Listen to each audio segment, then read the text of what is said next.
And we are live. Hello. Ladies and gentlemen. Hello, good morning. Welcome one and all. Brand new morning here at HammerHouse. Yes. We are live. People in the chat, let us know if you hear any audio issues. I believe we should be fine. Oh. Every morning. We have MUP. Morning. What is MUP? Mantic Universe Podcast. Oh, Mantic wow. Universe Podcast. Okay, let's just give us a second. We can hear you. Fantastic. Thank you, Mantic. Thank you. Universe Podcast. Okay. So, welcome to the 4th live stream of Hammercast. Okay, the podcast show brought to you by HammerHouse, and of course, as usual, my wonderful co-host Johan. Hey. And then today we have 2 very special guests. Okay, not just one guest. Mind you, so far we've only been having 1 guest. Now we have 2. Either double the trouble or double the fun. However you see it. Okay, but we got 2 of them. I'm going to introduce them right now. We have General Gaddafi, not the one from Libya. Our very own Singaporean, General Gaddafi, and Paige Neo. No Hello. military honorific, unfortunately. Newbie dice. AKA Newbie Dice, Yes. Okay. Okay. Well, so maybe let's start with you, Gaddafi. Maybe you can just briefly introduce yourself. Then after Gaddafi, then Paige Neo, please share with us a little bit about yourself and what does it mean to be a Pathfinder. Okay, thanks Johan and John for having me on. I am, as Johan said, a Pathfinder. Basically, I've been in miniature gaming for the past 25 years now. So we started off with Warhammer Fantasy, basically helping my close friend to paint his miniatures at that time. I didn't really know how to play. Then we had school and all that. So I only really came back to the hobby about slightly more than 10 years ago. So we started back with Warhammer Fantasy 8th edition at that time. Then GW decided to can it. Implode Yes. the universe. Yes. So we will get into that shortly. Okay? Yeah. So end Mind times. you, I got so much to say. Bros, you don't even believe it. Okay. Paige, let us know about yourself. Yeah. Okay, I've been playing war games for 12 years, since 2012 when I graduated from uni. That's when I can afford miniatures. Okay, so I went into Warhammer Fantasy. That was 8th edition at the time. That's how I know Gad and John. John was training all the new players at the time. Played for 1 year, got sick of it. I felt that we were playing the ETC comms, right? So I felt that every faction is very restrained to a certain build. Yep. So it's like, why am I playing just to see if I can play this build better than other players? So then I went into Warhammer HOTS, which was one of the premier tabletop war games, competitive war games at the time. That's where I met Johan. He was new, completely new, but he started with Warhammer HOTS. Yes. Which is very rare. Okay. Then I played that for 3 years. After that, I felt that this game getting a bit too bloated, a lot of gotchas, too many things to remember. So I knew Gad back then, so I knew he was pushing Kings of War. So I went back to Kings of War, and since 2015, been playing Kings of War with Gad, and it's been 9 years already. Quite crazy, 9 years. Damn. And this is how the incestuous relationship all comes about. That's how we all are connected. Okay, here in HammerHouse, okay, everyone is connected. Yes. Over 12 years of history. I think more than slightly More than that. Yeah. More than that, yeah. I mean, I don't know exactly how many years now. I don't bother to count. I'm not going to tell you guys my age, even though I've explained it before. But so yeah, we were all playing. I mean, most of us we were playing. Started off in fantasy. Fun fact. Here's a little fun fact. Here's a little bit of historical HammerHouse war gaming law in Singapore. So when I was helping Paige and some of the new guys. Training it then up for Warhammer 8th edition. I was the one who came up with the term Young Bloods. I don't know if you guys remember this. And the reason I came up with the term Young Bloods was because I was playing Lizardman.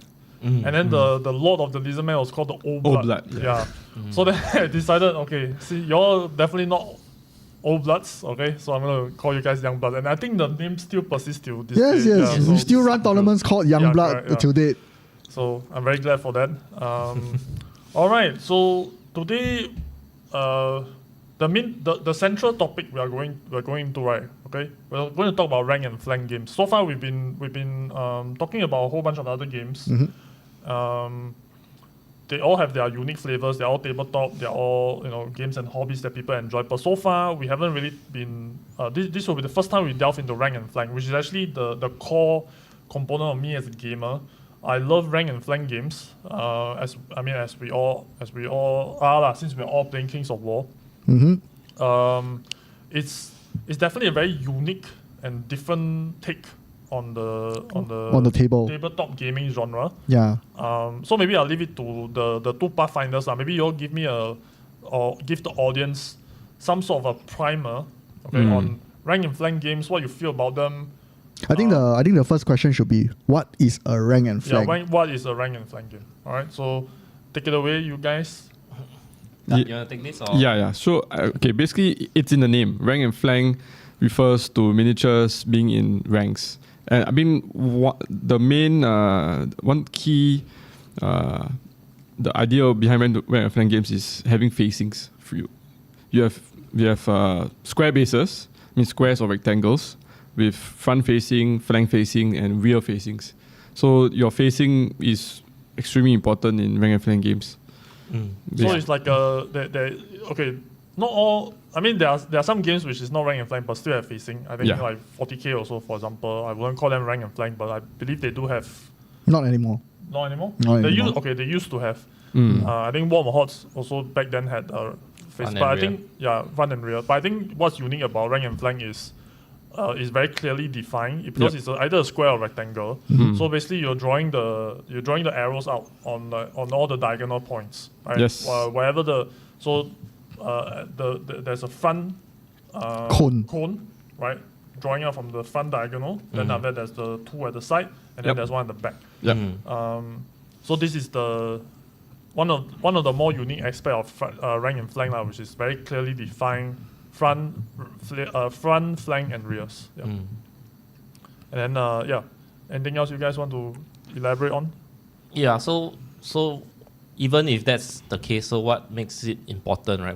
What's the big deal about having ranks and flanks, right? Is that your facing matters a lot, and it really feels a lot more like a war on the tabletop where you crush the opponent's side. Now you're going to turn around and going to smash into the sides of their front lines, and that conveys bonuses in the game, and that feels much like how you control a battle in the world, at least historically lah. So that gives that unique feeling that you crush their side forces. Now you're gonna pincer in, and then you're gonna smash into their center lines, but from the side, and then that conveys a lot of bonuses. For Kings of War, is double the attacks from the side. So you can imagine how strong that is. So the strategic positioning, you really feel like this general that, I must shore up my forces here so that my flank doesn't collapse and then they're going to smash into my main lines. So that's the feeling you get when you're playing a rank and flank game as compared to a lot of other war games that is very skirmish. So you pick up a round-based miniature, you can walk 6 inches, you can go in any direction, right? Where you face doesn't matter. So there's a lot more strategic positioning and like chess-like feel to the game. Strategic chess-like feel, yeah. Yeah, the chess-like component is very apt. The positioning matters so much, right? That it's quite unbelievable that you really have to be very precise in how you position individual units, and of course how it plays out across the board with your own individual army, and how it plays into not just this turn that you're playing, but the subsequent turn. Like what will happen as a result of your positioning the last turn. How you position last turn determines whether this fella you can charge or not, whether another enemy unit is it in your flank or is it in your front. Are you blocking your own units? Can someone else come in and block you? Like the positioning of it is, I believe, the most crucial aspect for rank and flank.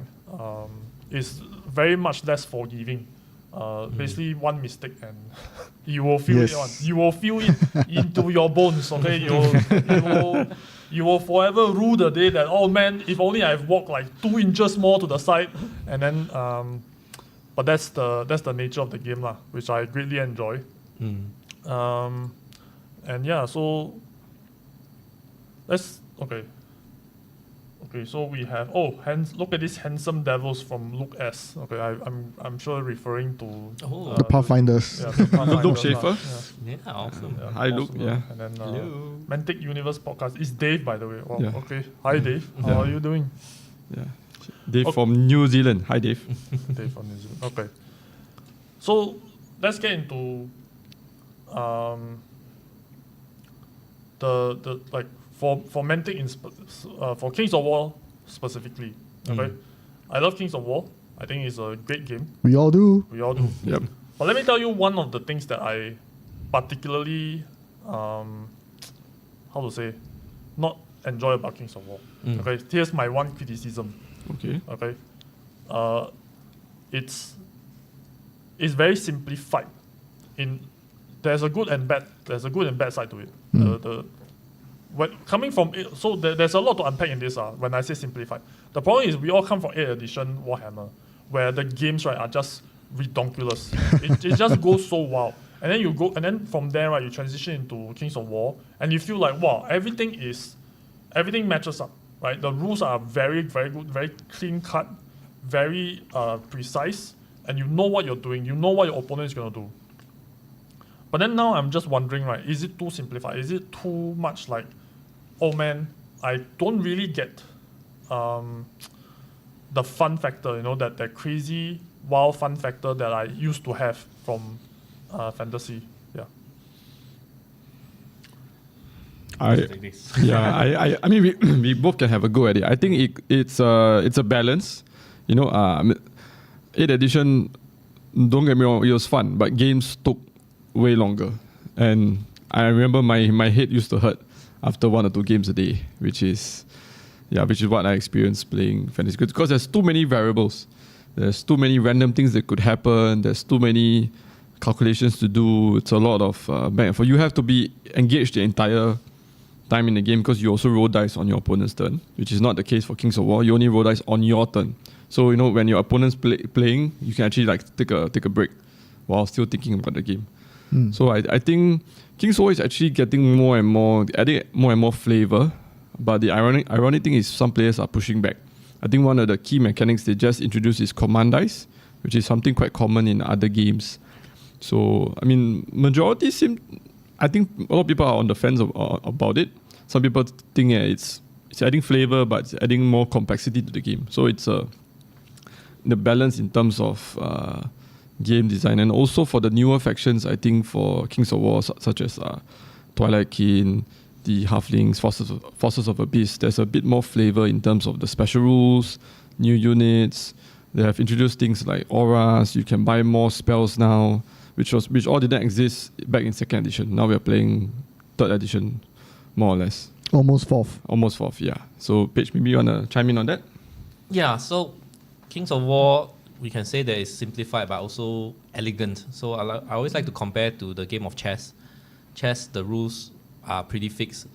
A young person can learn and pick up chess, to play and pick up chess. But the international tournament scene is very developed, right? A lot of people play it, and there are lots of strategies and talks involved. So to me, a war game, right? Just the fact that there's no grid. You measure with tape measures, and like we say, the positioning is very important. Just these elements alone makes the game infinitely more complex than chess already. Like chess can be beaten by a computer because the permutations are fixed, right? The number of grids, the number of steps, all the pieces you input in the computer, and I don't feel excited thinking if I play chess, I can never beat a computer, right? But Kings of War or any other war games, the computer cannot do it yet, right? So even if you say it's very simple, but I think it's already a very complex game, and you can still have lots of fun with it. But being simplified, yes, you play war games, you think about fantasy, you have the Lord of the Rings playing in your head, right? So you want some epic moments. I think there's more and more flavor being injected into Kings of War as the additions and the supplements go. Just this past few weeks, I've been playing Forces of the Abyss. So I've been trying to tweak my list back and forth. So I wanted to try to optimize my list. I think, okay, I want to put more hammer units. But the hammer units are kind of vanilla. Like, okay, they have so many attacks, they hit so hard, they have so much armor piercing, crushing strength. Then I feel like, hey, if I make the list like that, feels not very flavorful. So I make a conscious decision, okay, I'm going to put these two models in my list and make them work. There's the Well of Souls and the Cronius, because they have very unique special rules. Well of Souls can absorb damage from its other units onto itself, so it sacrifices itself to heal others. And that's a rule that's not in any other faction. So I think there are more and more flavor being injected, and there are more and more special rules that's being put into every faction that gives them some unique flavor. Command Dice is another one of them. So akan datang, it's getting better. It's getting more and more flavor, I feel. But even as it's staged now, we can have lots of fun and flavorful games. We have a lot of campaign games with some unique special rules also, and that has been lots of fun. Yeah. Yeah, I think one thing that people are missing is, I think back in fantasy, you could kit out your character. You could give him a different armor, different sword, let him ride a dragon, it feels cool. But as we can see in the overworld now, that isn't the most balanced thing lah. I think dragons are dominating the overworld. Yeah, that's something to discuss later maybe. So I think, for maybe John, do you have anything you want to contribute to the defense of Kings of War, or would you like to join me be on the dark side and To be honest, I haven't really played fantasy. I've never touched fantasy. As the OO came back, which we will talk about later, I looked at some of the games. I tried to get into it. Like what God says, you can kit out your characters, which Kings of War doesn't have. I would say it's I think there should be a balance between complexity, fun, and nice, good, clean rules and simple. To me, I come from, like what Paige said, I'm an abnormality. I came from War Machine and HOTS. My first game was War Machine and HOTS. It wasn't anything that comes from Warhammer. So War Machine and HOTS, during that time, Mark II, it has very clean black and white rules. Plug and play internationally. No matter where you go, the rules are that and that alone. So it's a plug and play internationally for game rules. Compared to 40k at that time, you cannot say that for 40k at that time. I'm not talking about it now, but I'm talking about it at the time, 2013, 2014. Yeah. So I came from there, and I like these kind of rules where you can plug and play internationally. And that can be said the same for Kings of War. You go to UK, you go to the United States, everything is plug and play. So I like this kind of game. Yeah. So maybe I further clarify what I mean by actually, Gaddafi, you brought up a good point, which is about the flavor lah, the individual flavor of the factions, of the units, so on and so forth, and how I agree with you that the halflings are, for instance, I think the halflings are kind of one of the more recent examples of how flavor is being injected. But when I think of flavor in a game, I'm going to use both 8th edition and Warhammer HOTS as an example for flavors. I think it gives a more all-encompassing idea of what I'm talking about.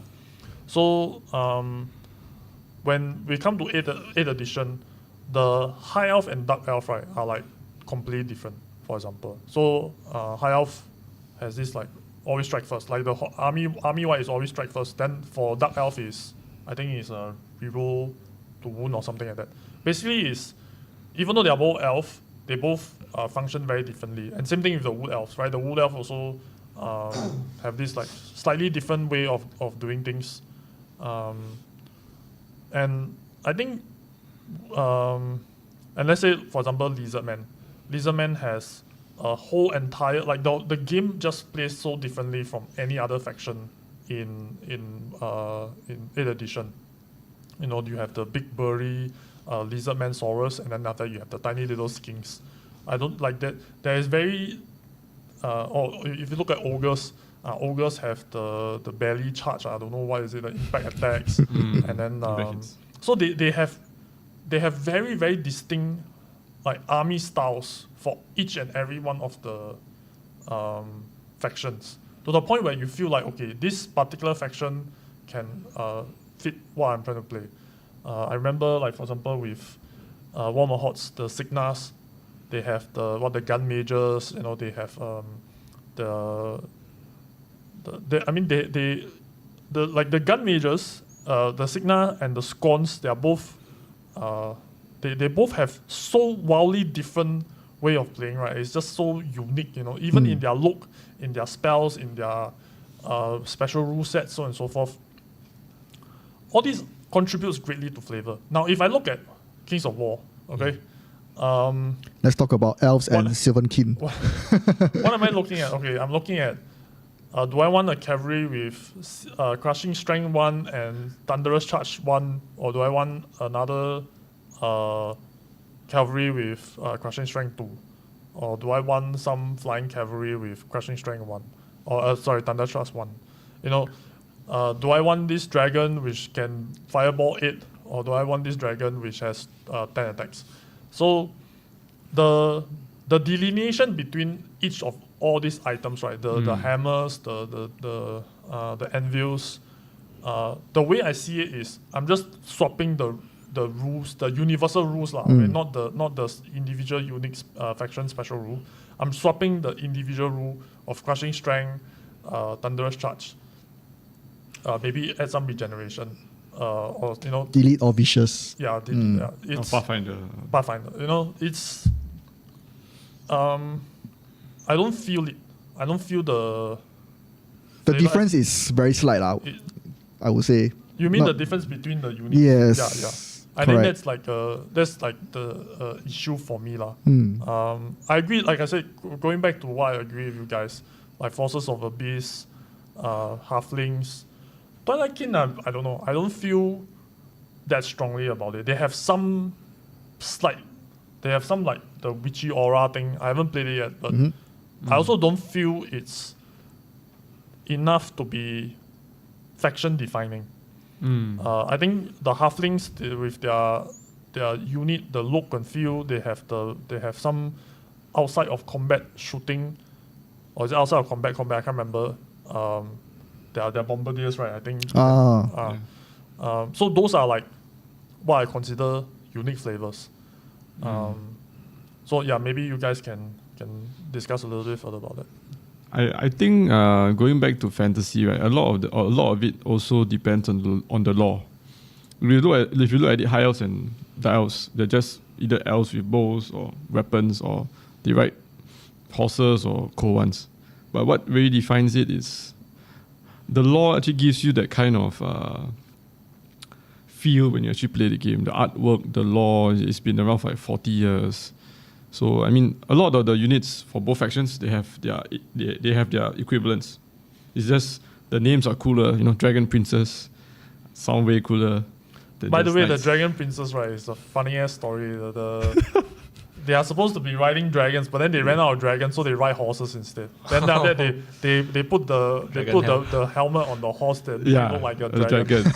Which I thought was just the funniest thing. Like, that was the story. Yeah. That's the deal with the Dragon Princess. It's so silly, but that's the thing, right? About 8th edition is there's all this silliness baked into the whole thing, but then on the paper it sounds cool and whatever, but it's a lot of it is just completely, you know, like ridiculous. It's just such, I tell you, there's the whole 8th edition world is just like filled with goobers, I tell you.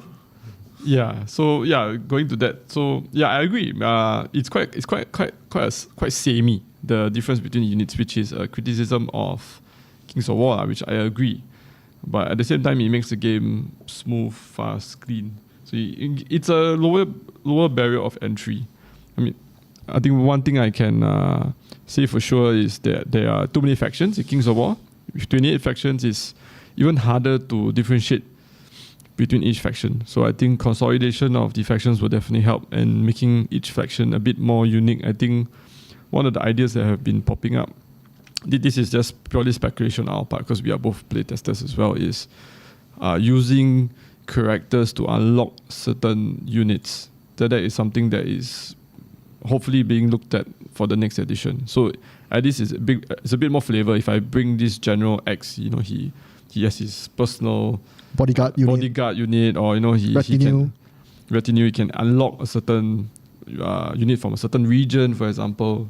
So that flavor takes. I think they have to make it a conscious effort from the ground up. I think for Kings of War, especially the newest edition, they have been adding armies. So every army they add, they try to add different flavor. Like I think Northern Alliance is another army with I think quite a distinct flavor with the frozen mechanic rule that only they have. So I think when they redo the entire game for the next edition, they could probably build armies from the ground up and make it flavorful. And also there is the issue of armies that are Warhammer legacy armies or fantasy legacy armies, like orcs, dwarves, elves. It's a known fantasy trope, and you need to have them in the game. But what can you do to make it distinct?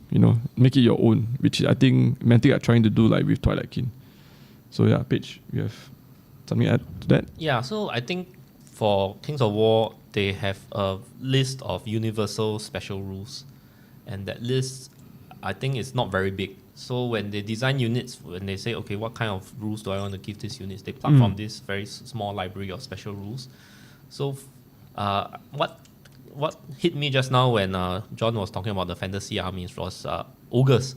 So the ogres in Kings of War, they have this universal rule. All of them has this rule brutal, which is +1 when you make the morale check on the enemy. Yeah, so that used to be a very ogre thing. Not a lot of other units from other armies have brutal. Yep. Not anymore. But not anymore, because as the game expands, more and more units come in, right? Then they're like, when they design the new unit, right? How can I make this unit just slightly more viable? I'll give him brutal. So then brutal becomes more and more common. So yes, that sort of dilutes the flavor. So I think going forward, they should expand the list of universal special rules that there are. It's happening, but not as fast as we would like. Like Ferocious Charge is something new, Ordered March, things like that. That would delineate factions more. And of course, every faction, they have certain special characters that have their own very unique special rules, like what I mentioned, the Well of Souls earlier. And I think they are very cautious in how many they implement, because for opponent fighting against Forces of the Abyss, right, most of it is, okay, I can tell you, these are these rules, but then I have to specifically explain, Well of Souls does this. I suck wounds from my own units 9 inches from me before I charge. Okay, so then I have to explain this. So then if you multiply that by 28 factions, and maybe each faction have a few, then it might be difficult for new players to jump in. I thought I know how to play, but then I don't know your character can do this funky thing. So there needs to be a balance there. Right now, Kings of War I'd say is in a good state, especially for new players. They come in, they play one game, the next time they play against a new player with a totally different faction, they sort of grasp what the opponent can do, even like it's a new player in his second game, and can have an enjoyable game where they don't feel like they don't know what the hell is going on, and then they're just being knocked around. But they know that, okay, yeah, I know how to play. I know what your army does. It's just you outsmarted me because you're a more experienced player. So yes, I know. It's not that I don't know your unit can do that, that's why I lose. So I think that's a very good point, a good plus point for Kings of War. So, and the thing is, most of the time, there are so many factions, and then like what's the difference? What's the flavor difference, right? It's mainly in the toolbox of units you can choose from. So just now they mentioned elves, which are like high elves, and Sylvankin, which are like wood elves. So although they share a lot of similar units, there's just a little bit of difference. But with that little bit of difference, right, it really changes what kind of list you can build from these very similar factions. And you can see our Kings of War players, right? They all jump between faction and faction. They're like, I built a list for this, right? But don't have these tools. So I jumped to the elves. I built an elf list. I was like, okay, I don't have all the tools I want. So maybe let's try to build a list in Sylvankin. And then they're like, okay, because of the unit mix of units I can build a list that I want. There's like a lot of Pathfinder or very fast or slower or very shooty, whatever it is. Yeah, so although there's a cross mix, there's a lot of similarities between units, but there is still a lot of space for people to get creative and have fun list building as well. I think just one thing to note. I think another thing, I don't know whether it's good or bad, but a lot of armies share units. So like gargoyles are in like 3 different armies. Like elves, forces and nature, and silverkin, they all share, and the herd, they all share forest shamblers, for example. Mm-hmm. So when you have the same unit duplicated in so many armies, that definitely takes away from the flavor of the different armies. Yeah, so that is something that probably is good from a point of, it's easier for a new player to start. If you have one unit you can use for many armies, but at the same time it dilutes the flavor of each army. I don't want to sound like I'm just like bashing Mantic the whole time, and there are a lot of things that we need to have an advocate. I definitely appreciate what Mantic is trying to do, and it's very obvious what they're trying to do. They are serving as a refugee camps, right, for asylum seekers such as myself, right? We are all orphans of the old world imploding, or of the War Machine Hordes world imploding, and I'm very grateful for that, right? One of the things, I don't know if this is like a common saying, but Kings of War is definitely very model agnostic, and I think it reflects greatly in the rule set, in the unique composition, the unique listings of the individual factions, right? That's why there's so many overlaps. It's not because they are lazy and then they don't want to spend their time to go and work up more stuff. It's that they know that a lot of these guys, they already have these models. Why not use them for something, right? Why not make them viable in your new game? Like make it an enjoyable experience. And I think that's a good thing. Overall, I feel like I'm very grateful for Mantic, right, for putting gamers first. And I think that's a very admirable thing. When you take a look at the state of gaming now, right, where it's just like, no, we just need to clear our warehouse first. And I think it shows a very stark difference in the philosophy lah. And okay, now I'm gonna go into our chat, which is exploding. roaring. It's going absolutely bananas. Really? Right? Wow. And I'm gonna get into some of it. Okay. So Luke, King of War is getting more stuff slowly, more complexity, etc. The question isn't whether is it too simple, but is it the right complexity? Yeah, I think that's also kind of what we are trying to ascertain here. What exactly is what we call the right complexity. Dave from Mantic Universe Podcast, I think they are going slow introducing things so they have the flexibility to pull something back if they need to, instead of releasing a whole of complexity and leave it alone for years. That's true also. Okay? Yes, that's absolutely facts. So I think Warhammer Horse was one of the more egregious offenders with the faction bloat, and with how complex some of the newer models have made the game. And I saw also Dawe is here, okay, and he put 3 letters together and it brought like PTSD back. Okay, I just got some Vietnam flashback, okay, which is the HPA. For you who don't know, what's HPA? I don't even know. HPA is Hell Pit Abomination. Okay? This bloody thing, okay, has given me nightmares. Okay, especially for a Lizardman player with no easy access to fire damage. So HPA is also another example of just egregious flavors gone too wild. It just became overwhelming for any player to deal with. Okay, so Count Elector Dan. King of War is one of the most diceless wargaming out there, Diciest, which makes it very swingy and dependent on the dice mood. I was hoping command make it more consistent, but command itself needs dice. Okay, I think this is I believe the two of you will have something to say about that. Maybe I bring the floor back to our Pathfinder. Yeah, so I agree. I think you roll a lot of dice in Kings of War. We recommend each player, a new player, should have at least 20 dice. when you start off. If not, you'll be rolling batches and batches of dice. So with more dice comes more variance in that sense. When you have 30 attacks, you can get 10 hits or you can get 25 hits, depending on your dice mood for that day. So I think that is something that could be changed to reduce the number of attacks overall, to make it less swingy. And I think a lot depends on the nerf roll. I think for those people that do not know, there's actually a 2d6 roll to see whether you break the unit or not. So that can be quite swingy you can roll a 12, you can roll a double 1, which is like the worst thing you can roll in that sense. So I think I'm not so sure how command dice help in that, because you roll for command dice each turn. There's also a dice roll in itself. No, but see, he's saying that command dice is also dice rolls. He's saying that command dice doesn't really address or help the problem. Actually, just now you're saying less dice might solve the problem, but actually the more dice you roll, the more it will tend towards the average result.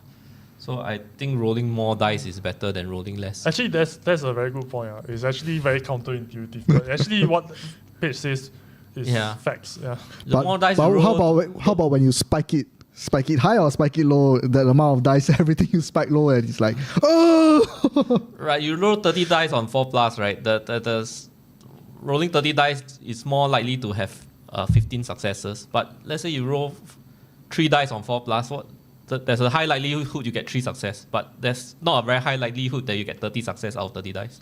So the spikes should be less also when you roll more dice.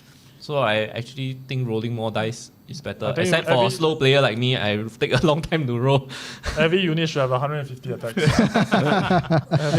all others are 220. I think that's the way to go. Yeah, but in that sense, it's a human psychology thing. You remember, I have 20 hits, 30 hits, I do a lot of damage. So maybe it sticks in your head a bit more. Yeah, I think it's more crazy when you remember rolling 30 dice and only have 3 success, rather than rolling 3 dice and have 0 success. That happens quite often enough. But I do agree with Paige. I think the amount of dice rolled is okay for Kings of War. I think it's okay. Except when you do a real charge, 75 dice. That's okay. That's just 25 dice rolling 3 times. Okay, so Liang Wei Hao. Exactly what I was talking about to get. Coming from fantasy, King of War units seem similar across factions. Infantry has similar stats, Hammer has similar stats, and so do monsters. Which is I think with some exception, with some notable exception, I guess that's... Yeah, I think that makes it easy to understand other factions also. That, the stats are roughly the same. Infantry should roughly be something like that. They're on foot. They should be about this speed. Elves are a little bit faster, so on and so forth. How hard they hit. And so I think that brings a lot of familiarity when you play and when you try to understand your opponent's faction. But that throws flavor out the window. So I think the comparison here is, or the debate here is, flavor versus how what's the word for it?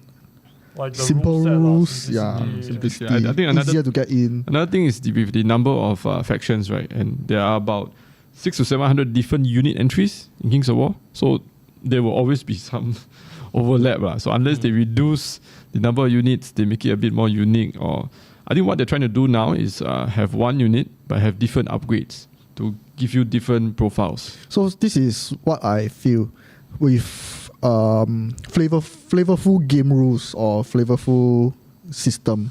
You will have fun playing casually, but with Kings of War rules, right, simple, you will have people who likes to play competitively. I think that is very important for what kind of player you are. If you like casual plays and fun things that happen in a game, then that flavorful game system is one for you. If you like to go compete in a world level, you go compete in overseas, any country, I think Kings of War is a game for you because the rules are set and it's a more pilot skill than what you bring on the table, I would say. Yeah.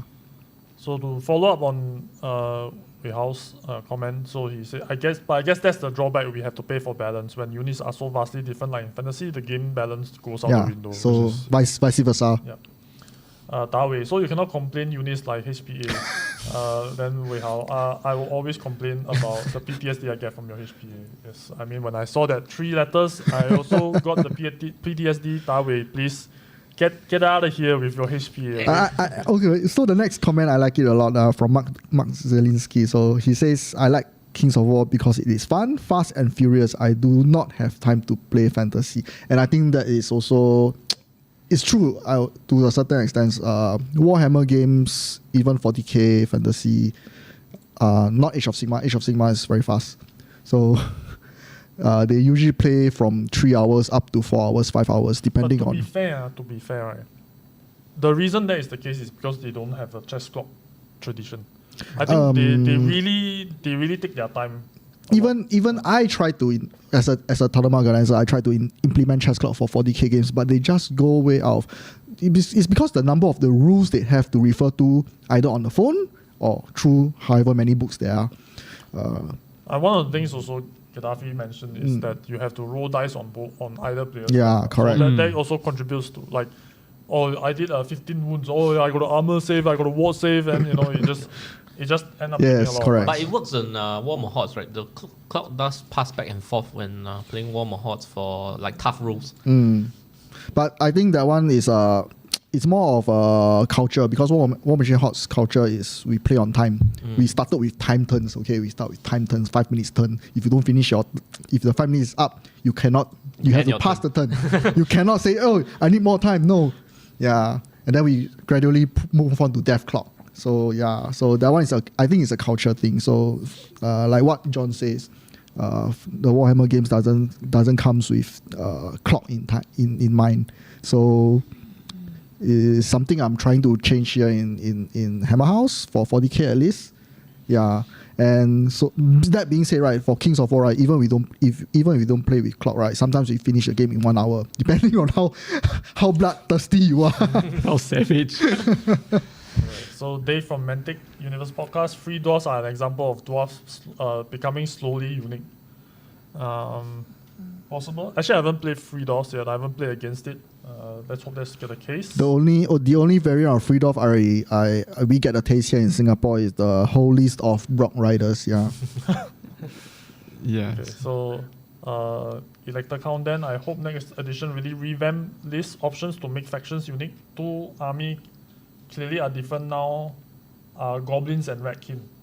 That's true. Yeah, even though they're both hot armies, you see a lot of them on the table, but they can play quite different styles, I would say. Yes, unique rules like brutal elite are everywhere now. Nothing special for factions. So this one. Elector Count then. Okay, Beast Lord. Is that the Beast Lord that I'm thinking about? Yes. I think that's the Beast Lord I'm thinking. Hey, bro. Okay, make giant jumping again. So there used to be this rule in fantasy where the giants, right, when they come into contact with certain types of unit, they don't do the normal attacks. You have to roll a dice to see what they do. There's a possibility that the giant will just stand there and do nothing. Won't hit. Yeah, then there's a option where they will jump up and down and then do crushing impact attacks on the unit if they are infantry. Then there's also this option, right? They will pick up a character and put it in the bag, and then this pick up and put in the bag, right, permanently removes the character from play. Yeah, so flavorful. Yes. Yeah, but. Yeah. But in Kings of War, it's they have D6 random They attacks. just random attacks. So Yeah. sometimes you roll high, sometimes you roll low. So I need that thing where you just pick up a character and then it just disappears forever. Okay? Even if you kill the giant afterwards, it just disappears. I mean, it's a bit hard to do because I have a controversial take on it lah. Kings of War is actually a skirmish game, if you think about it, because at any one point of time you control 12, maybe to 15, 16 elements in your army. You don't control 100 dudes.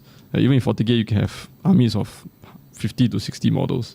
So Kings of War, being a skirmish game, and there's multi-basing, so each unit is a whole unit in itself. You don't remove models. It just takes wounds.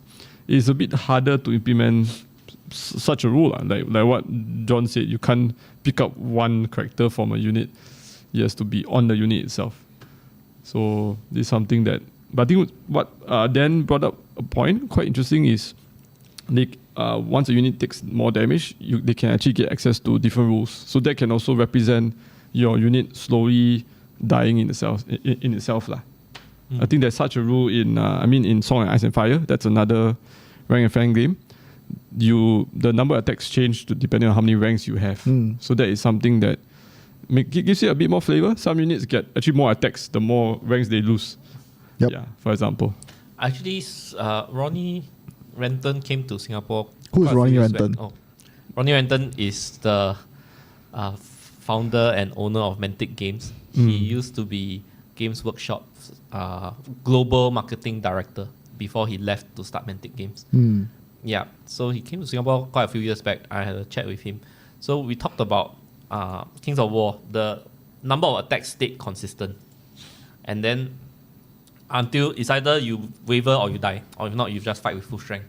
So I was talking to him about this mechanic. So he was explaining the rationale between it. He says if the number of attacks dwindle as you lose ranks, right, then when two units fight each other, right, they lose ranks and they become weaker and weaker, and then they will just start pillow fisting each other. Then it becomes very boring. So that's why he said it was intentional that it's like that. So it's full strength or not fight or just die. Okay, so that you whack, someone is gonna die soon. Not like this endless. Imagine the lock in combat for 6 turns. So allow it's so boring, right? So that was an intentional design decision. So I can accept the criticism that yes, Kings of War can be more flavorful, and I think we are getting there with more and more unique rules being introduced to each faction and like special units, and there can be a happy medium between simple, elegant rule set and flavorful, but introduce a bit of complexity. There needs to be a balance there. I remember my first game of Warhammer 8th edition. I read the red rulebook cover to cover.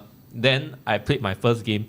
We played for 5 hours against another player. At the end of it, right, my brain fried already. I was just shaking the dice in my hand and saying, what do I do next? What do I do next? So what do I do next? Brain fried already. You really cannot play already. So that is a bit too extreme also, on the other hand. Yeah. Yeah, in terms of, I've been harping on and on about flavor. Let me talk to you guys, right, about what happens when flavor gets out of control. Okay? when flavor is the flavor of the day, okay, and all you care about is flavor, you get Warhammer 8th edition, okay, where I tell you back in the day we really come up with some crazy shenanigans. So I still remember what my first tournament in Warhammer 8th edition. Okay, my opponent execute this plan, right, called the Nike Boots Vampire. I don't know if you guys ever heard of it.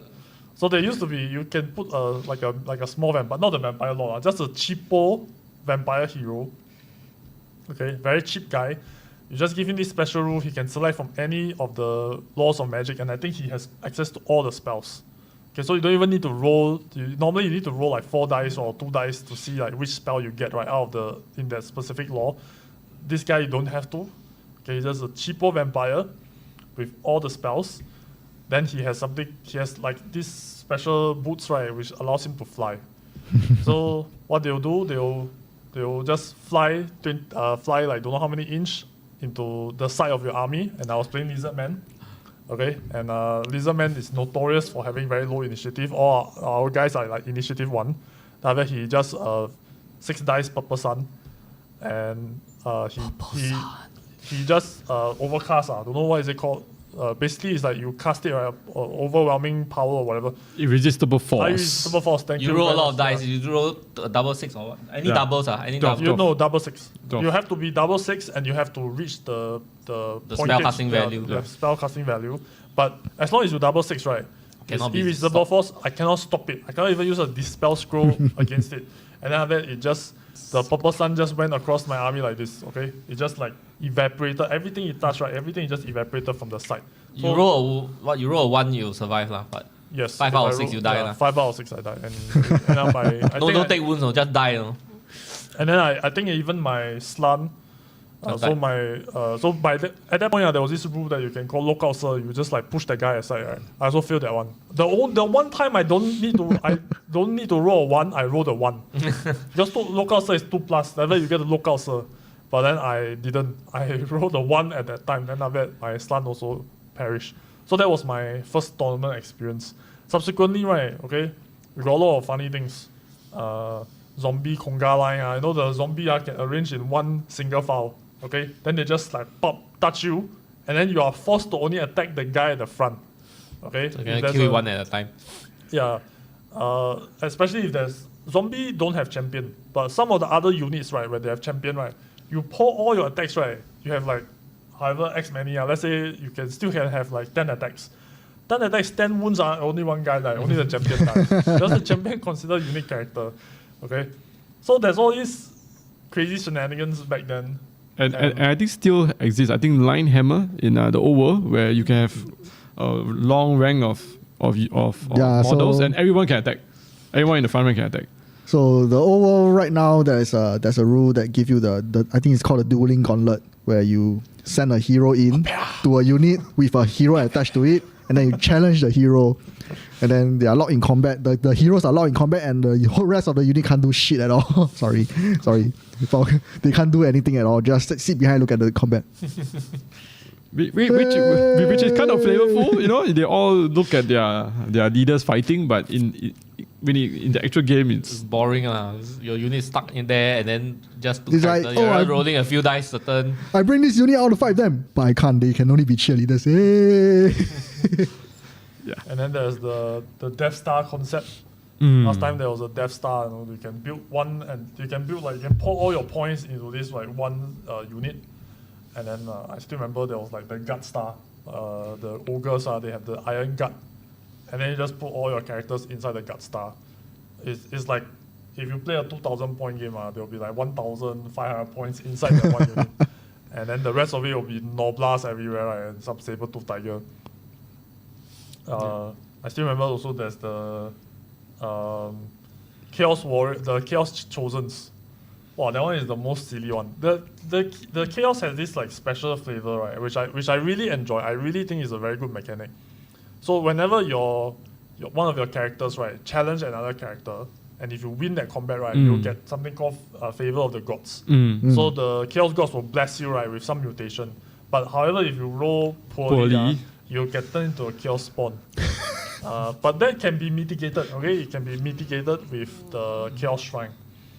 But then there's this one unit in the game, right, which is not a character. The whole unit can get access to this Favor of the Gods. Okay, it's called the Chosen. So the Chosen, you can keep lumping favors onto them, and then you can keep using the Chaos War Shrine, right, to adjust the numbers. And the reason that you do that, right, is because every time you cannot duplicate special rule, you get to reroll. And the whole point is just to reroll. I'll just sit there and I'll just tell my opponent, by the way, the only dice I don't need to reroll is 4, 8, and something. I can't remember which one was it. Then I just roll until I get a 12. Then I get a 4+ ward save. Then because I'm a Zinch, 4+ ward save beyond 3+ ward save. Yeah, then after that, so basically there's just a Death Star. They just go, they contact something, right? They're unkillable, and then after that they will just chop you into pieces.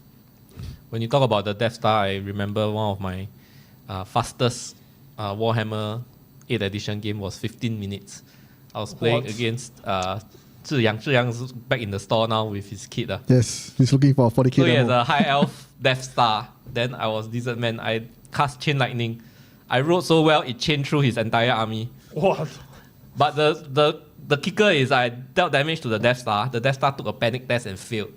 So it turned around and ran, right? And then on his turn, he has to take a test again to see if it recovers. It didn't recover, so it ran further and it ran off the board. Bottom of 1, his Death Star ran off the board. So he paused there for 5 seconds and he says, I concede, let's rewrite and play again. So that was my 15 minutes win. So that was crazy stuff that happened in Warhammer. So this is flavors on steroids. This is a steroid flavors. And this is what happens when flavor gets out of hand also. It really becomes like shenanigans. And there's a part of me that kind of misses the fun parts of 8th edition, where you have all these random shenanigans, and it contributes to like great storytelling. Actually, right? it's great to talk back about them. Yes. But when you experienced them that many years ago, it was horrible. That's why you remember it. Yes, exactly. You're Bad exactly memories. correct. Okay, it's really like Vietnam level PTSD. Now you laugh about it, like talking about your NS days, like that. You're like, oh wow, we had all these crazy things happen to us.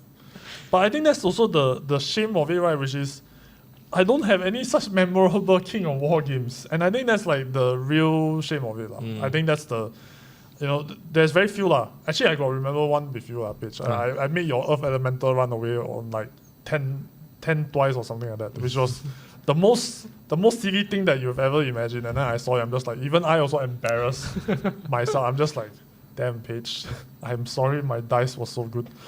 Yeah, I think you just roll the memories from Kings of War is just that you roll very hot unexpectedly, especially for the nerf roll. You roll twice, 10 plus, 11 plus. Then suddenly a thing that's not supposed to died. So that's as far as I guess Kings of War memories go. Yeah, so and I think that's a bit of a shame, lah. I think what I would like to see, lah, this is a kind of a wish list, or wish making or whatever.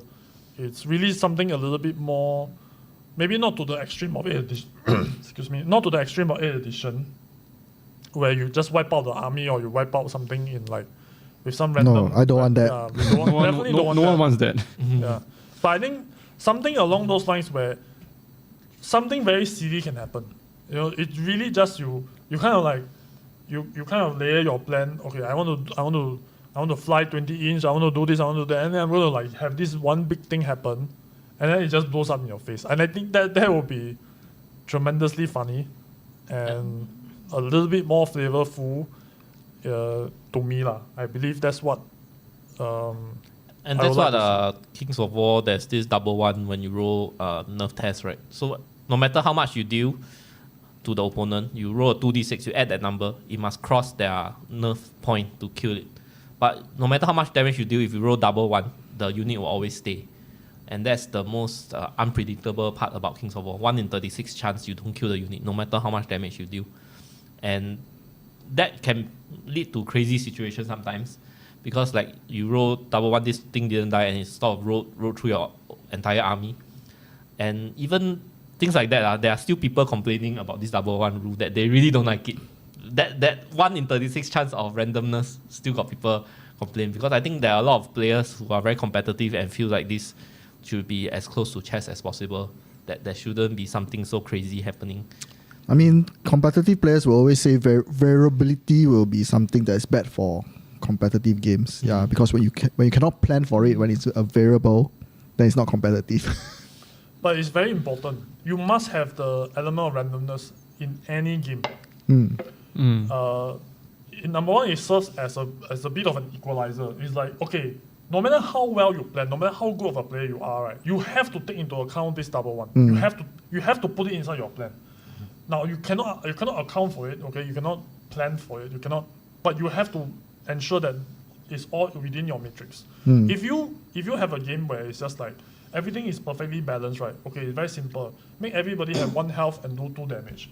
That's the most balanced game you ever face, right? But it also be the most boring one game that you ever play. It really is just. It's too bad for. I mean, I don't like it when I gonna the double one. Okay, when I roll double one for my opponent, it feels bad. It's a feels bad man moment. But it is so crucially important, just as a way to not have super high rank players, like super knowledgeable players, just steamroll everybody. Like even if, like I consider myself a mid-tier player. If I face up against Paige, right, who is significantly more knowledgeable, I don't feel like, right, that I am at a severe disadvantage. You see, and I think that's very, very important. I think that's something to take note. I think we don't have that kind of super memorable moments like in other games, but I think the good thing about Kings of War is games tend to be very close. You always have a fighting chance, turn 4, turn 5, turn 6. A lot of games go down to whether there's a turn 7 or not. So I think turn 7 being random is also another part of the game. because you always have to account for turn 7, although they may not be a turn 7. So that's another part of the game that some people have been complaining about. Some people like it. So, yeah. One of the things I really like about Kings of War also is basically there's no how to say there's no good way for you to just like steamroll everything. You have to be always aware, right, that things can go terribly afoul. But at the same time, I always feel like, okay, the very good players, right, they still come out on top, even though, especially internationally, you look at those what is it? Is it Adepticon or not? Yeah. US Masters, US Masters, UK Masters. I look at the list, bro. I see the same like 4 or 5 names at the top a lot, right? I mean, there's some variables, there's some variability. Now, if you say that this game is just pure luck, randomness, whatever, double one just wins the game, I don't believe that. No. Yeah, I mean, there is still an element of skill. If you play the game knowing that, okay, this I could possibly double one this guy and I don't put all my eggs in that one basket, right? Then you have a much more robust way of playing the game. And this is the striking of the balance in terms of how this game is created. And also, that's a good thing. I really like that. Yeah, like I say, Kings of War is a very pilot skill game. You can sometimes the list we look at overseas, right, is like how does he pilot that list? But he's on the top. He's like, he's right there at number 1. Shout out to James. We had this game where my forces were holding 2 tokens. He was holding 2 tokens. And there was 1 token on the ground. So he could have won the game by picking up that token on the ground. But he decided to charge my 2 units, which were heavily wounded. He just need to kill one of them, then he'll steal my token and win. He rolled double ones for both. So it became a draw. Yeah, I think that is the strength of Kings of War, scenario play. You could have picked up and you could have won the game without rolling dice. But he decided to charge and roll dice, and then he rolled double ones for both. Yeah, so scenario play and I think another terrain is a big factor in Kings of War. I think unlike, we always compare fantasy, and I think now the old world, there's not a lot of scenario play or terrain for that matter. So it becomes, I take my army, I smash your army, let's see who kill more. They always play kill. We have a scenario called kill, but we usually play other scenarios. Because every game, kill is already a default part of the game. Because if you kill most of the opponent's forces, you win anyway. Yeah. Because they wouldn't have things to contest the points and all that. But then let's make it more interesting by having reasons to fight, where you have to fight for. I think we talked enough about the differences between the different rank and flank game. Yeah. How about we move on to the death of, I don't know. So 8th edition. The favorite topic. My favorite topic, bro. Okay. Press Before F. that, let me do a. Before I need to cleanse my palate a little bit. I need to make sure that the contamination of the old world doesn't seep into everything. Let me read some comments. Actually rolling more dice reduces variability, like what Paige mentioned. Okay, okay, so some of the people from the old world already come out. Purple Sun, okay, I knew it. Purple Sun. Stupid chopstick position that blocks movement, cannot charge. Yeah, so there's this. You do the conga line, then you do it like this, right? So basically, you kind of like angle the units. Then after that, you have something else in the middle, and then basically you cannot close the door. You cannot close the door to them. They cannot close the door to you. That is considered illegal charge. Which, by the way, is a minor problem in Kings of War. But it was fixed. I don't know if it's like completely fixed, but I think I haven't played the command dice yet. But I think like some of the commands, right, I think might be designed so that it prevents this kind of like movement traffic jam shenanigans. Yeah. I think that's a lot of the reason for it. Things like the tactical retreat and all that. So that might be a good thing.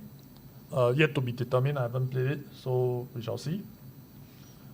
Beast Lord, even though giant attack is random and have like D6 attack, I know that my giant attacking few. Giant KOW 6 D6, I don't feel it. Oh, okay.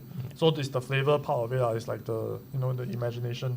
We have to make make the player drink beer when he rolls 6. Then that will be very flavorful for B-slot. Okay, Master Side. How's it going, guys? Sounds like we are discussing inferior games right now. Boo that man! There's a former US master, Adam Ballard, master side. Okay. Elected Countdown. Over cheesing destroys the spirit of the game. Death Stars are a good concept. All eggs in one basket. Sean K. Or lots of double ones. Okay. Wait, how playing both OVR and KOW concurrently? OVR is more wow and fun, but KOW I feel more satisfied with every game. I know I won or lost due to me, not due to better units or OP rules. Yeah. Okay, finally on Dawei, on spells, maybe each faction can have unique spells to the faction. I think that could go a long way to creating flavors for. It's like what the Gaddafi was saying about the Northern Alliance, where they have the unique frozen mechanic exclusively for them. And I think part of it is their spells, right? They have a spell that can limit movement or something like that. Yep. That's the frozen rule. Yep. Okay, so 8th edition imploding. I'll never forgive GW for doing that. And here's the thing, right? Is that I don't understand why they did it. There is almost certainly no reason. They could have just retconned everything.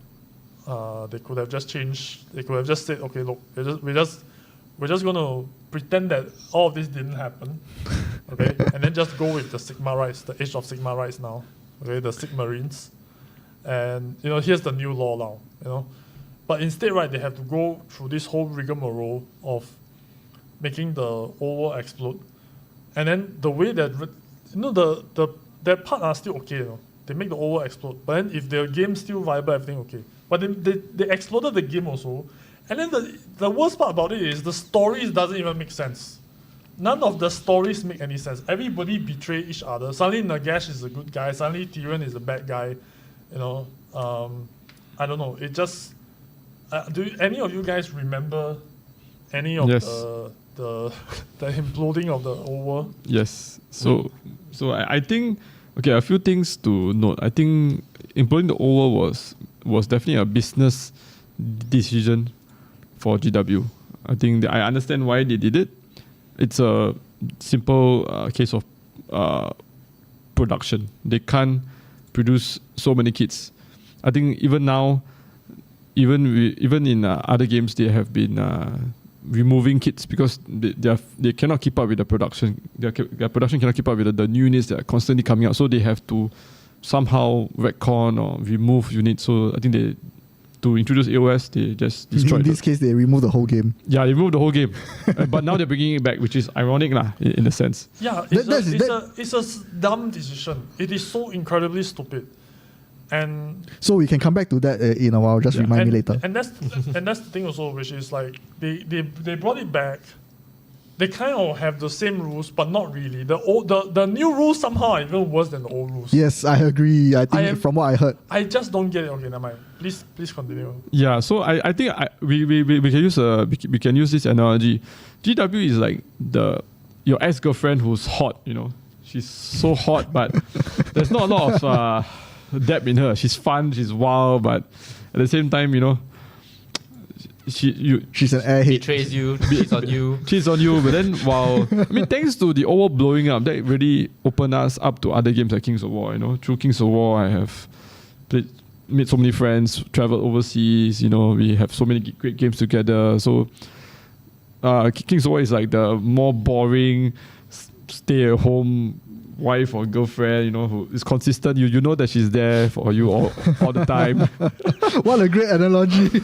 Yeah, I mean she's a bit of a plain Jane, but she's there for you. You know what you're gonna get every time you are with her. You won't get a nice home cooked meal every time you get home from a wholesome meal of a Kings of War game. Yeah, so I would use that analogy. Paige, any thoughts on that? I heard why they did that was Warhammer Fantasy sales was very, very bad. I think compared to 40k, maybe it's like 10% of 40k or worse. So they decided that everybody already bought what the players are all old. Everybody who plays already bought the units that they want.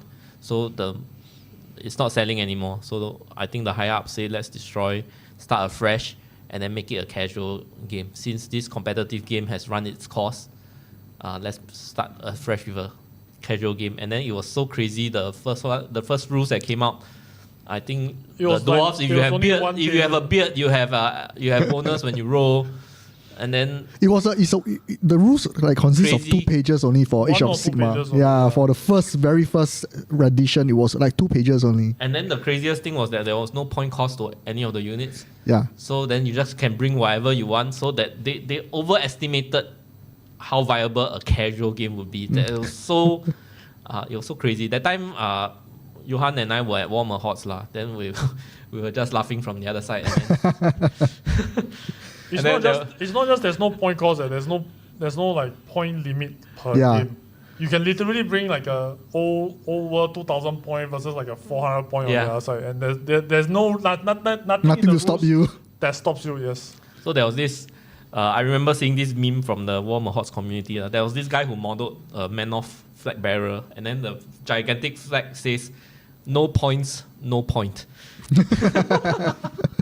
I was like laughing at it, and then Johan was saying, the death of the old world was the best thing to have happened to HammerHouse. Yeah, because there's a lot of refugees looking for other game systems, such as myself. Yeah, so people went to X-Wing, people went to War Machine and HOTS. Yeah, but War Machine and HOTS also screwed that up, Yeah, so that's another thing. I don't know if we're gonna talk about it. No, we're not. No, not really, no. But I mean, I use it as an example of like flavor lah. They also kind of screw the pooch in terms of the bloatedness and how they handle the game. But okay, that's a topic for like that one. That one is my grudge. Like, bro, we cannot have both of us riled up at the same time. Yeah, I think it's something interesting to share after the death of 8th edition. So basically, just to share, there was a European team championship tournament. There was a worldwide Warhammer Fantasy tournament. We have people like from 30, 40, 50 countries all gathering every year to play. So after the death of the old world, they actually did a vote. What game should they play? Should they play AOS? Should they play Kings of War? Or should they continue and make their own rule set? Which is 9th edition, right? Which is 9th edition. And it's still, to this day, being played overseas with hundreds of players, thousands of players. I don't know how they do it in European countries, but it's still being played. It's a fan-made rule set with no models, but they do have third-party manufacturers, and they actually change a lot of the games to prevent GW from going after them in terms of the rules, IP and all that. So that at that time, unfortunately, Kings of War only had 8 factions. So that was one of the key reasons why Kings of War was not chosen as the game for ETC moving forward. It was still quite early in its infancy. Yeah, it's 2nd edition. Although it's 2nd edition, it was newly launched. So there were limited factions. That was before. So after that, right, after the death of the old world, they come out with this supplement called Uncharted Empires, which is basically creating factions for all the Warhammer fantasy factions. But they don't have models for it, right? Yes. At that time, Mantic doesn't have models to support all these. But they created the rules for all the fantasy factions, so that say, you want to play your fantasy models, come over here. So, but at that time, they don't have it yet when the ETC committee was voting. In fact, I think Mantic went down to the final ETC of 8th edition. And gave everybody free rulebooks. Free rulebooks to everybody. I think it was a brilliant move. Just unfortunately, the game was not mature enough for them to accept at that time. If it was a few years later where they passed down with Clash of Kings updates and Uncharted Empires, I think there would be a strong chance that they would pick Kings of War. Yeah, true. But just as a former ETC player, I can just tell you that the culture there is like quite different. I don't think it's tempting to think that Kings of War might have stood a chance if it was a bit more fleshed out. But I feel like the players there, they don't, like, going back to the flavors versus rules thing, right, they are very into flavor. They are very, very heavily into flavor. I mean, they rectify the rules so that, there's a bit more balance, okay? But if you notice, right, a lot of the ETC balancing rules, right, they don't change the like how The faction plays. they don't change how the faction. They don't change the shenanigans. By the way, so I'll talk about Conga line, right? You're allowed to use Conga line in ETC. Okay, it's a totally viable thing inside ETC. And in fact, one of the top elf players used this Conga line with, and he created a brand new way of playing the game, right? That negates about 90% of what other players are doing. I won't go into detail here. Basically, it's the item that negates your magic item. It's like you have this crown of command, right? It makes you stubborn. Nope, don't have anymore. Now you die. Okay, so they are very, very much into flavor one. They are not so much about the rules. And I mean, it's possible that they will adopt Kings of War. But if you look at, so they call it 9 Age, but I don't know why. I think it's because of the Age of Sigma and then the 9th edition, they call it 9 Age or something like that. If you look at how they evolve from GW 8th edition to their current rules by committee style of play, right? It's remarkably the same. It's not so deviating to the point where, or at least that was the case when it first. I don't know about the state of it now. It's been years since I take a look at it. But there was a time where I was debating heavily, should I go into 9H? The reason that I decided not to is because I don't like the idea of a game not being supported by an actual company. Yeah, by an official thing where it's just going to be like rules committee all the way. And then I know King of War have rules committee, but end of the day, somebody at Mantic makes the decision, makes the final call. You see, and I think that's a very important. That's a final arbiter. 9H didn't have that, which I decided, okay, I didn't want to be in a position where I spend all this time and effort only for me to get betrayed again by some other shenanigans. So that was the. I do know that there's a Norwegian player, Fred Oslo, I think that's his name. He was very into 8th edition. He was a judge at the last ETC of 8th edition. And then that's where he received the Kings of War rulebook. And he, being a judge, if he don't have any judge calls, then he got nothing to do. So he read through the whole Kings of War book at the ETC itself and decided that that's the game that he's going to play. So he's one of the prominent players of Norway. And then he's a prolific tournament organizer. Used to have a podcast also. Yeah, he's actually part of Mantic Universe podcast. A great guy. So shout out to Fred. He runs the Kings of War forum also. Yeah. All right. Let's go through some of the comments. Okay. Dawe, I'm with John on this. Screw you, Jita. And now they don't even give Skaven back to the old world. Oh my god, is that real? Yes, it's still in Age of Sigma. Serious? So they say that the faction cannot cross over between Age of Sigma and Old World. So whatever remains in Age of Sigma is not going to Old World. Whatever is going to Old World, Age of Sigma will remove. So the Beastmen are being removed from Age of Sigma and going into the Old World. Did the portal open up from within Gaddafi and they all swallowed up and they all went into the Old World now? What? Earth? That's so stupid. The portal that's called GW sales department.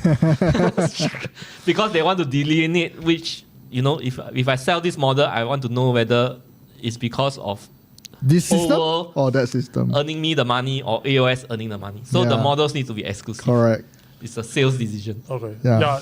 I think you're right. Thank you for that. I didn't even think all I see was red in front of me.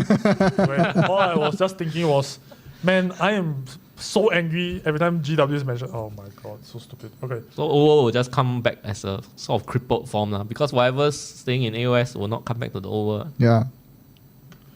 Okay. Sean K, they could have left the setting alone and move on, but they probably felt like they had to shepherd players into the new world of AOS by making sure there's no way back to the old world.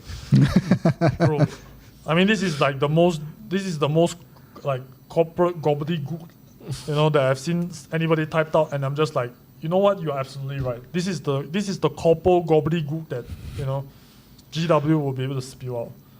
Dawe, yes, traveling with friends and playing against my favorite. Which one? The one that took off her clothes. Oh. Yes, I guess that's his favorite opponent. Elected Count then, 40k superior game now, very balanced and fun. King of War getting there. Oh, there's a bit of a battle going on. Luke S. Yes, AOS V1 was just awful. It's okay now, but still GW game not great. 40k superior, what are you smoking? Awful game in great setting with gorgeous models. Oh no. Elected Count. It is superior. 10th edition is so fun, casually and competitively. ETC has that kind of... Okay. Don't fight, guys. We are all on the same side, okay? We are all on the same team. Over sucks, okay? Over GW 8th edition sucks. They imploded the game, made us all suffer, made us orphans. Okay. So let's come back to why Old World came back. It's controversial. I don't know whether it's a real reason, but there's another example that came up also. So when Kings of War 3rd edition was announced, that was when Old World was announced. Yeah. So. Yeah, it was crazy. So we were thinking that is Mantic, because Mantic is still a small company at the end of the day, but when Kings of War 3rd edition was announced in 2019, late 2019, at the same time GW announced that Old World is coming back. And it only came back 3 years later. Now GW has never announced something that so takes 3 years to early, release. Yes. I think it's 4 years. Over came out last year, so something like that. 4 years. Yeah. So let's give It's or like, take because there's COVID. So wait let's for give them me, the your 1 year ex-girlfriend delay. is coming back. They're pretty much saying that. And it really worked for some players. They say, hey, Old World coming back.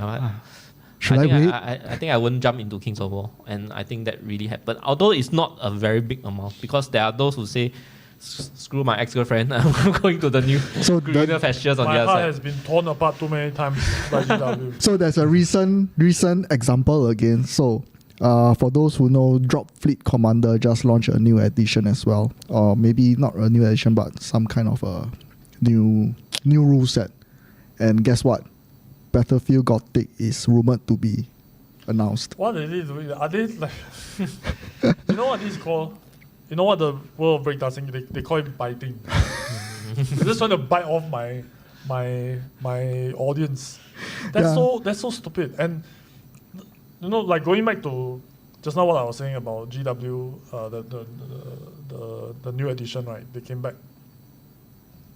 I'm inside one of the group chats for the new edition. We all are. I think yeah. I put it on mute, by the way. I put it on silent, but once now and again, I'll just like read through what people are saying. There was one particular conversation that caught my eye, which is this guy who was asking about the Wizarding Hat. And then he asked, can the Wizarding Hat be used for other winds of magic, like throw magic or whatever? Like he was asking this question. I'm just like, wait, hang on a second. Isn't Wizarding Hat supposed to be only for the 8 winds of magic? Which kind of makes sense lah, because you only are supposed to use it for like the core magic rule set, right? Not the specialized magic rule set. Of course, I think it's someone clarified that it's only for the core magic rule set. But you mean to say that the new rule book has worse rule writing than the new one, than the old one? Like the current rules doesn't even clarify that it's only for that original 8 winds of magic, because the old one did. So this is the part where I'm just like, what even are you guys doing? You want to peel off the audience from the art, like do a good job, you know, do a better job than what you did before. But now this comes back and it's written like this. It is even more lazy than before, and they were lazy back then with regards to the rules. And I'm just like, man, I'm glad I'm done. I don't want to go back to get my heart broken again. This one is too crazy. But your ex-girlfriend is still hot though. You know what? She's 4 years older now. So, you know, some people like the MILFs, okay? But I personally, okay, I'm an old man, okay? I need my wholesome home-cooked meal at the end of the day to warm my bones, to warm my old bones, all right? I don't need the hot girlfriend to take me out on wild rides anymore, okay? Those days are done. It's over. And speaking about that, right, they brought back the old world, but the units the new models have been very far between, you know, most of them are 30, 40-year-old models. So it's like your girlfriend or ex-girlfriend trying to bring you back but she's older now. She's not as hot anymore. She's still wearing her old clothes. Yeah, still old clothes. Probably fatter. Just to throw a bit of shade at Q Team as well. So Q Team just got a new 40k Q Team. Just got a new edition. Out of nowhere, Paige. Out of nowhere. Out of nowhere. They removed the symbols that represent the numbers of distances. So in the last edition, triangle meant 1 inch, yes. circle mean 2 inch. No relation to the shape at all. Yeah, that's so stupid. Triangle, 3-sided polygon is 1 inch. Circle is 2 inch. Pentagon is 6 inch. That's so stupid, man. That's one of the stupidest rules I've So seen. people were like, why they introduce these symbols to represent the distance? Why can't you just say 1 inch, 2 inch, 6 inch? Then there was no proper reason for it. So rumor has it that the design team put placeholders in terms of shapes for the distances, and then they forgot to remove it. And then the game got released with the shapes. So that's why they have to run with it. No choice. So then this edition they fixed that problem. So sometimes I don't know what their design team doing sometimes is like so funny small little mistakes will happen. Bro, they don't have like quality testers. Yeah. No just QC. They take a look at it. Oh, looks good on paper. Or seems fine. Or they just play amongst themselves. Like not actual like quality control testers. They just get a bunch of dudes, maybe their 80-year-old grandfather, to hey, Akong, roll some dice. Try Akong, just roll dice. It's okay. Fun or not? Fun or not? Okay, seems fine. Okay lah. I think we can release the game. That's the extent of their quality control. Okay,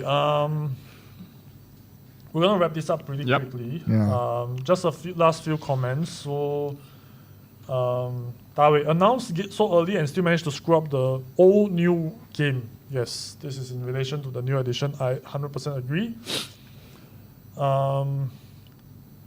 Elector count then. John should play Beyblade. Revive your youth. Bro, it's done and dusted. The youth is in the grave. Okay? It's gone. I'm never going to get it back. But I might try Beyblade. I don't know. The only reason I will do it is maybe next time my kids will like it. Just like, Johan's kids. So Yes. I'm doing it for the new use of the future.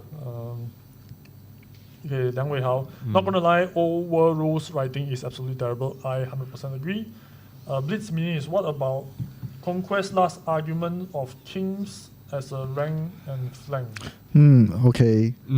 About that, sadly, we all have no interaction with Conquest yet. I say yet lah. I don't know when will we do it. Sorry, what's that? Conquest is another rank and flank game by Parabellum. Blitz Mini is pushing it. So. Oh yeah. I think I saw their. Yeah. It's a bigger scale. It's a bigger scale. And I saw their miniatures. Yeah, it's. They have dinosaurs this big. I remember taking a look at it and just thinking, I cannot use any of this miniatures for any other game. Yeah, so that was one of the criticism we had for Conquest. I think me and my colleagues we were saying that they come out with these bigger scale miniatures which we cannot use for it. But that comes from us being Kings of War players, where we use miniatures from different ranges to play the game. Yeah, but what Parabellum did there was they specifically do this so that you cannot use the miniatures for other games. That means you have to, or you cannot use other miniatures for their game. I think that's more important. Their infantry is like ogre size, I think. Yeah. So then everything gets bigger from there. I think something unique is something interesting is they have the same rules developer. So Alessio Cavator also wrote the rules for Conquest, and he also wrote the first draft of rules for Kings of War. So I understand why they did that. What they decided to do with the scale, but they have a very unique look for each of the armies. The lore is pretty good. It's quite well polished. Yeah, the recently new army, the one we've come with Jeans and Genie. That one was it was nice. So it's agree. Definitely it is quite a viable option. I think a lot of players worldwide are looking at Conquest as well. But unfortunately, we can't talk about Conquest because we don't know shit about Conquest.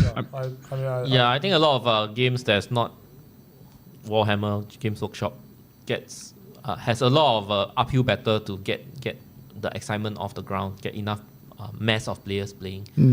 Thankfully, Kings of War is at a stage where there's a bit of a mass of players playing locally and worldwide that the momentum can keep going lah. So it's not. I think any non-GW game has this risk that what if end up nobody play? Okay, so I think most non-GW games, right, will need community leaders to push it and to keep it up there. The Pathfinders. Yeah, the Pathfinders. So Yes, Pathfinders, those are the yes. Pathfinders. So from what I noticed, right, when you are having those niche games and you don't have community leaders, and I don't mean stores. Stores can only do so much. You need to have community leaders. Community leaders that are passionate about the game, that keep the game alive. Those are the games where they will flourish. It's the same as War Machine Hordes. That time I wasn't working in a hobby store. I was just a passionate guy who's trying to push that game. Yeah, so now it comes down to Page and Guard for Kings of War. And then we have Zhan Hui from Infinity. So Infinity is also another very small game, but he's doing his best to keep it alive. Yeah. So there is only so much a store can do to support a game, but the community leaders are the one that is really, really, really doing their utmost best to keep the game alive. And so kudos to them. Thank you. Yeah, I think a term that some of us use is we are the Indian chiefs of the game. So we try to rally people to play the game lah. So yeah. So let's talk about a little bit about Kings of War. So we are Mantic Pathfinders. That's given a title from Mantic. But basically, I think every company and game system, they have an official title for players that step up to be community leaders to push the game. Not all. Not GW. Not GW. GW don't need. they have stores. Yeah, but I think we work together pretty well. God is always the hype man. He is always fun to play with, and he's always the one that gives new players their games.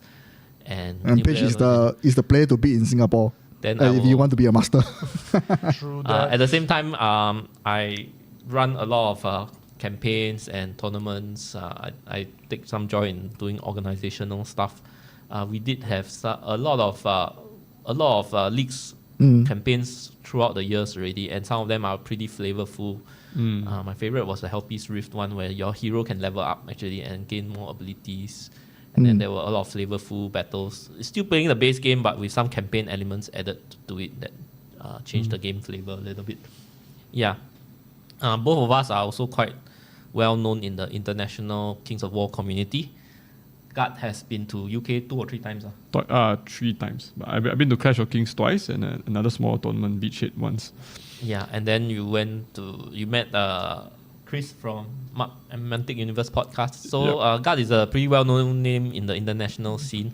I myself also. So what happened, how it all started was I played in online tournaments. So they organize online tournaments using this software called Universal Battle. That's the software to play Kings of War online. Especially during COVID, when we couldn't play in person. It became a bit popular. So I took part in 3 seasons of it. 2, 3, 4. The highest I went was 2nd place out of international of 100 over players.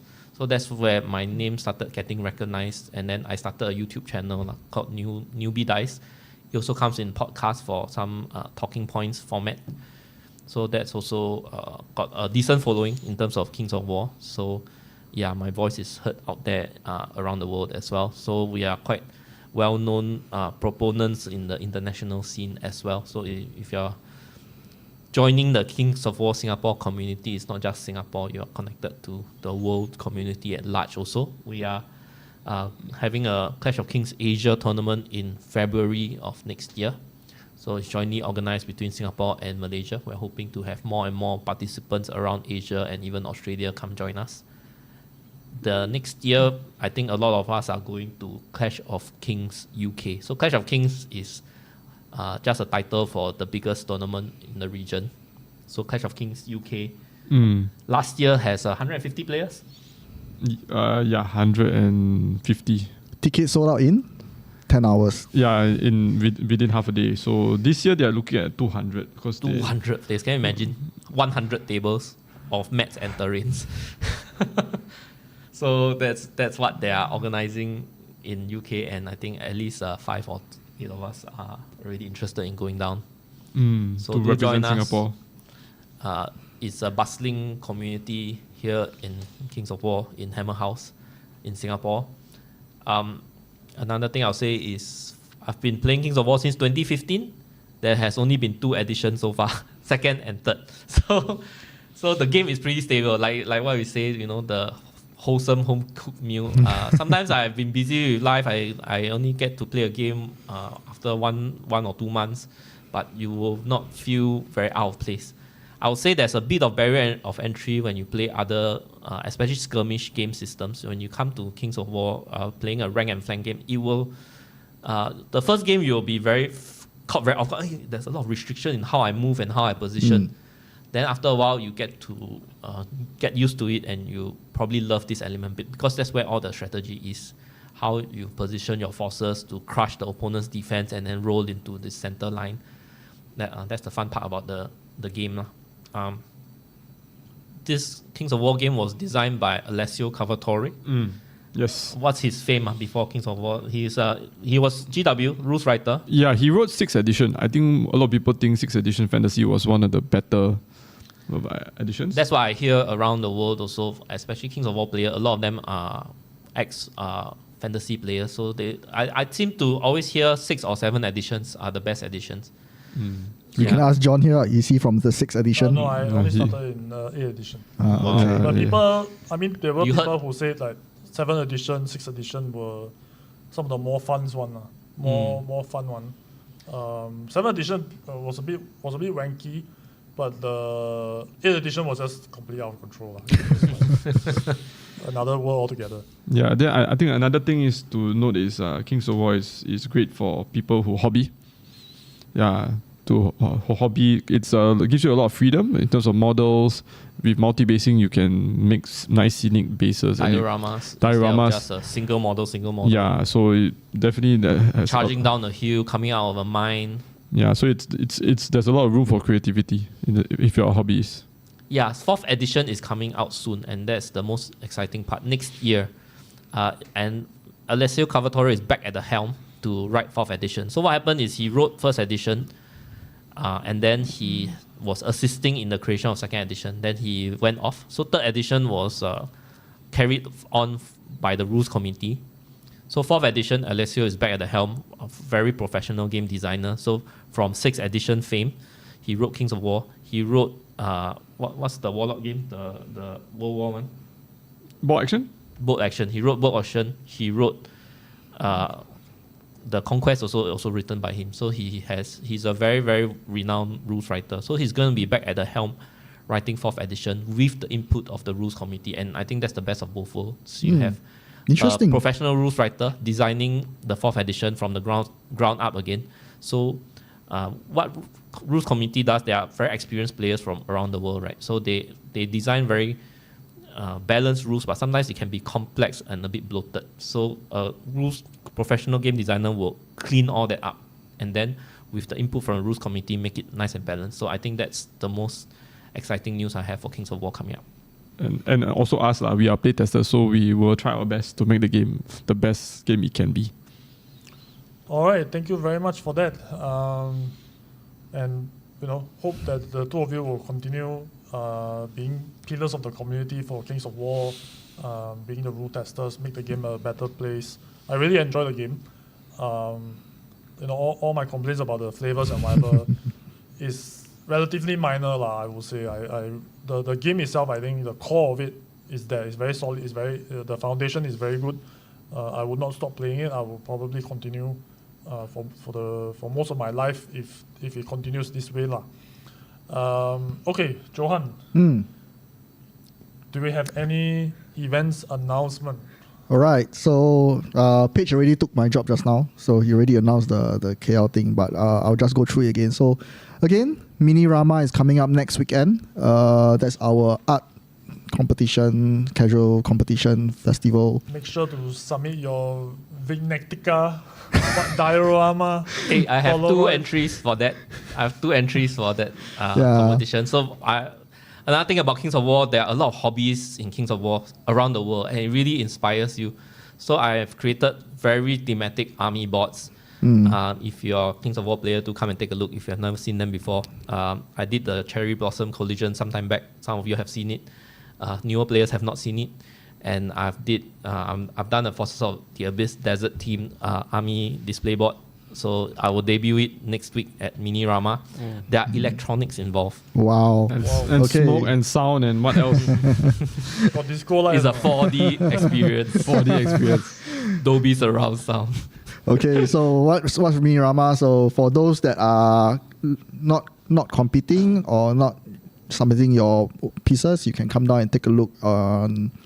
The submission will be on Friday evening, and then judging will be on Saturday evening. You can come take a look at them on Saturday afternoon. Yeah, Saturday afternoon, 12 to 7 is the gallery time. Sunday also, right? You can see on Sunday, we are afraid that people will start collecting their pieces once the prize presentation is over. So I would say if you want to look at the pieces, come down on Saturday, 12 to 7. Yeah, because the submissions are all during Friday, so everything will be submitted by Friday. And then for those who are competing, remember submissions is on Friday. Don't drop your pieces on Saturday; it will be too late. So get everything ready, submit them. You can submit them. I'm not sure. Okay, I shouldn't say this. I don't know whether you can submit them earlier or not. We don't know whether we have space for that. So Friday is the submission day. Yeah. Just hold on to it until Friday, okay? Then after that, bring it all down. Bring Yes. it all at once. Then Doors open, slap it in. all right. Then Saturday 7 p.m. the doors will close. That's when our judges will be judging all the pieces, and then we'll announce the result on Sunday and prize presentation on Sunday. And if you follow us on Instagram or Facebook, you'll look at the pretty medals that were designed for this Mini-Rama. I'll Yep. display mine all throughout Sunday as well. So if you want to come on Sunday, you can. Yes, Sunday you can also come and take a look, but we are not sure whether the People will start participants will start keeping the collecting their stuff or not. All right. Okay, then one last shout out. So like what Paige mentioned. So Kings of War, there's a joint tournament jointly organized by Singapore and Malaysia, which will be happening in KL, February 22nd to 23rd, 2025. So details will be up very soon if you are in the community. I'm coming out with a tournament pack. If you are not in the community and you would like to take a look, ping me or ping any of the people here. I think you have to come down to the store. Yeah. If you don't have our contact number, you have to come down to our store. You probably need to drop by the store and ask for Johan or. Yes, or anybody who was or working here. Pathfinders. I Correct. think if you start playing now and get a few games in, you can still have a pretty enjoyable time in KL. If Yeah. you want to jump into the game, the first sort of big event that you can attend.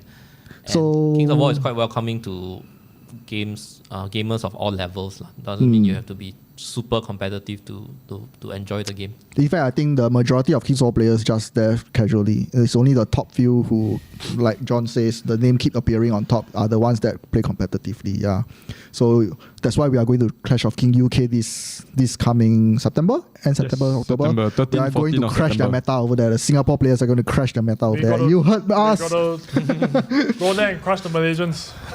No, I mean UK. We are going to UK. Okay, yeah. Yeah. Yeah, go and crush them. Crush, you know what? Crush the Malaysians too. Whatever. Just go and just start crushing, alright? Yeah, so 22nd, 23rd February will be the Clash of Kings Asia. We call it Asia. We got approval from Ronnie, yeah, to name it Clash of Kings Asia. So we'll be doing that on 22nd and 23rd February. We are trying to do it annually during this period, January, February. So if you are a player that likes to travel to play, join us every year. Alright. And that's all I have for announcement for events. Fantastic. Okay. Thank you very much, Johan. Thank you very much Thank you. to our guests. Yes. Pleasure. Maybe just 30 seconds. You can plug your podcast, your YouTube channel. Shout out for yourself. Shout out for yourself. All right, go. Yeah, I enjoyed today's chat. Actually, John's talk about flavor really was quite insightful. I never thought about it, and I hope that I could pass the message up to Alessio to implement more flavor into Kings of War. That's it. Do check out my YouTube channel, Newbie Dice. You can find my podcast also, Newbie Dice Podcast, on any podcast app. My channel focus on getting better as a player. So it's a lot of teaching how to get better as a player. So if you like to know more, you can just check it out. Yep. So as Pei said, so do subscribe to his podcast and to his channel, and also HammerHouse. So yeah, you are road to 1,000 subs. Yeah, So I'm it's at getting 800 there. plus, so I'm So- getting there. Yeah, push him, man. Push him, man. Thanks so much for joining, guys. If God you- is also a guest host most of the time on Mantic Universe podcast. Yes. That is a UK podcast. I wouldn't say UK. They are They're in Germany.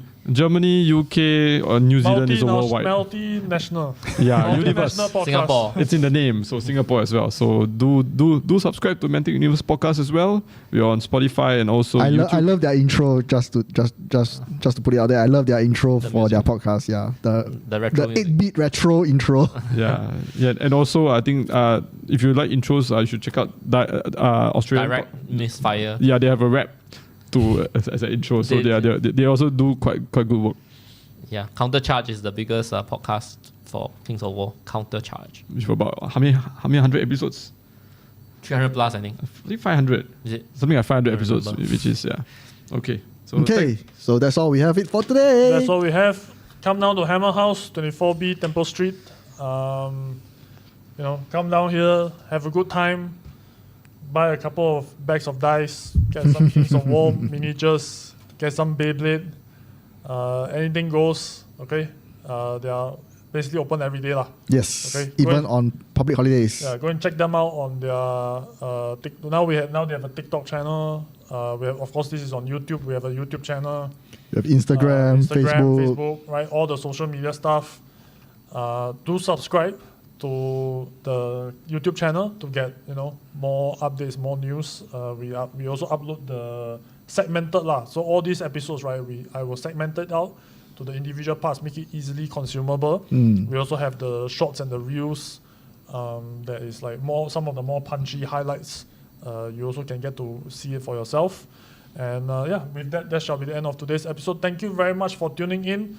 We love you guys. We love the feedback. We'll see you in 2025. This will be the last podcast for 2024. Yes, the last podcast for 2024. We will come back again. All right. Don't worry. We'll still keep the channels flowing, the content flowing, updated. And we shall see you 2025. All right. See you, boys and girls. Bye. happy holidays.